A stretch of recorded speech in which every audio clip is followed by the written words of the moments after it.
I'm an artist and writer who loves the animation medium for all the potentialities it affords, and my Jewishness inevitably seeps in. I think the inheritance of Jewish inquiry and across a range of media is and the enjoyment of ideas and scholarship is something that's very much part of my Jewish legacy, rather than something that is deeply religious, for instance. I feel strongly Kiwi, and there are a lot of things I feel good about as being a New Zealander. I think living in Canada, and I've also lived in Israel for 2 years, reinforced for me the extent to which I am a Kiwi, and I'm very much affected by the kind of lifestyle we have here. As an artist, I'm very interested in more experimental modes. So actually being in a teaching environment versus, say, working in an animation studio full time gives me the opportunity to experiment and play and really investigate ideas. I love ideas. Soaring, roaring, diving, I worked with Juliet Palmer, who is originally a Kiwi, lives in Toronto. And so I saw her quite a bit while I was studying in Canada. And she's a wonderful composer. We were very interested in sort of intertwining the more figurative image with more abstract approaches to animation. And similarly, she reflects that in her sound. There's sound that's been recorded that comes from the real world, like from voices at a swimming pool, as well as, music. And she took up very much, because I'd used collage, she took up the theme of paper in her sound. So things like the helicopter came from whirring magazines and ripped paper.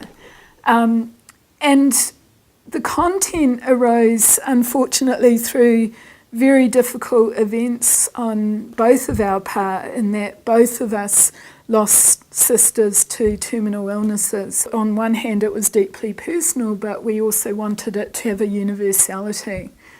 So it's not sort of a linear narrative. It's not trying to bash you over the head with, a course of events, but it's intentionally poetic, and it's very much stream of consciousness. My dominant creative influences, there are quite a few, and I think in the world of animation there's a growing amount of sort of artists working within that mode. So not just, even as much as I enjoy things like The Simpsons and South Park, there's also a growing field of, you could say, much more fine art-based animations. And so people whose work I've tremendously admired, well, there's William Kentridge, for instance. There's also a wonderful American experimental animator who died the other year called Robert Brea. Len Lai is someone else who, I've got so much respect. I love how he combines trade to two, both, drawing and the indexical photographic image, and also words, so definitely a strong interest. Using both text and image, each one actually can suggest different things. It doesn't have to be a direct illustration of each other. What I envisage as being in the near future and further into the future is still all connected with animation, but in different forms.